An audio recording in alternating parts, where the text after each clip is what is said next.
महाराज जी से समझाओ। मैंने कहा क्या हुआ? बोले एक लड़के से प्यार करती है। मैंने कहा ठीक है, प्यार करती है, यदि लड़का योग्य है तो करा दो विवाह। बोले महाराज जी एक नंबर का वो शराबी है, पता नहीं क्या देखा इसने।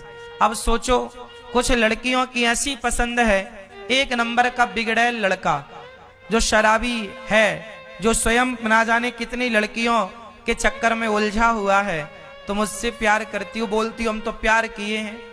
अब तुम्हारी माँ बताओ कैसे उस लड़के से तुम्हारा ब्याह करा दे? वो जान तुम लड़की हो, तुम भविष्य को नहीं समझ रही हो, तुम तो केवल वर्तमान की वासना में उलझी हो।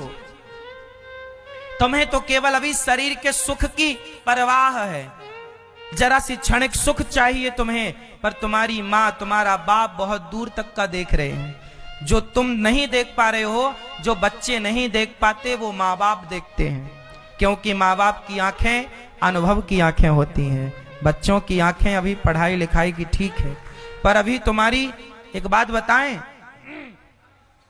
जो माँ बाप देख पाते हैं वो बच्चे नहीं देख पाते। ये बात सही है या गलत है? तो लड़की को एक लड़का पसंद आ गया, माँ बाप समझा रहे हैं, नहीं मानी, लड़की ने भागकर उसी शराबी से शादी कर ली। ये मेरी आंखों के सामने की एक घटना है। एक लड़की, मेरे एक भक्त हैं, उनकी बेटी थी, तो उस लड़की को ना किसी से प्यार हो गया। माँ बाप ने बहुत समझाया, बेटी तेरा कर देंगे विवाह, ये शराबी है। लो भैया, वो लड़की बहुत समझाने पर भी नहीं मानी, कर ली शादी उस लड़के से।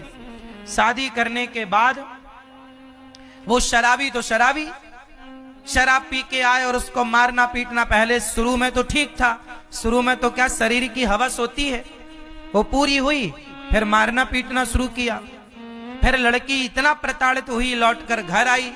अब घर आई तो माँ बाप है, पहले मान लेती तो उसका अपना वो घर की रही, घर आ तो गई, अब दूसरा विवाह कौन करेगा ऐसी लड़की से? वो तो छोड़ ही दिया, उसने नहीं रखा। जो आप निर्णय लेती हो बेटी, मेरी बहनों, वो सही नहीं है। यदि सही है, माँ बाप को लग रहा है कि सही है, तो माँ बाप कई बार करा भी देते हैं ऐसे रिश्ते, विवाह कर भी देते हैं। पर जहां माँ बाप को लगता है कि गलत है, इसलिए विवाह के पहले पूरी पड़ताल करनी चाहिए कि लड़के का कुल खानदान कैसा है, ये लोग अच्छे लोग हैं कि कहीं जुआड़ी शराबी गलत लोग तो नहीं है। इसलिए माँ बाप पूरी पड़ताल करते हैं और वो पड़ताल सही भी है।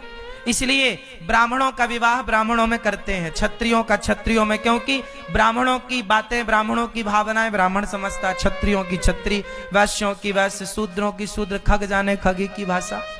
इसलिए हमारे अंतर जाति विवाह नहीं होता। अंतर जाति विवाह होगा तो जो संतान होगी वो वर्ण संकरी कहलाएगी, और वर्ण संकरी संतान से पितर पानी नहीं लेते, शास्त्र ऐसा वचन कहते हैं। आजकल तो मैया अंतर जाति विवाह खूब हो रहा है, लड़की कोई लड़का कोई विवाह कर लेते हैं, गलत है ये। सही क्या है? ब्राह्मणों का विवाह ब्राह्मणों में ही होना चाहिए, क्षत्रियों का क्षत्रियों में, वैश्यों का वैश्यों में, शूद्रों का शूद्रों में। ये सही परंपरा है या गलत है? उत्तर दो, सही है कि गलत है? आजकल कुछ बच्चे कहते हैं कि अब तो प्यार जिससे हो गया उसी से करेंगे। अरे भाई, प्यार भी उसी से करो ना जो तुम्हारी योग्य है, तुम्हारी संतान फिर वर्ण संकरी कहलाएगी। सोचो कि यदि लड़की हिंदू है और लड़का मुसलमान हुआ और दोनों ने विवाह कर लिया, तो जो उसकी संतान होगी वो क्या होगी? ना वो हिंदू होगी, ना वो समाज के लिए घातक होगी। इसलिए उस संतान को बोलते हैं वर्ण संकरी, कि बाप किसी जाति का और मां किसी जाति की, उसकी जो संतान हुई वो वर्ण संकरी। ऐसी संतान से पितर पानी नहीं लेते।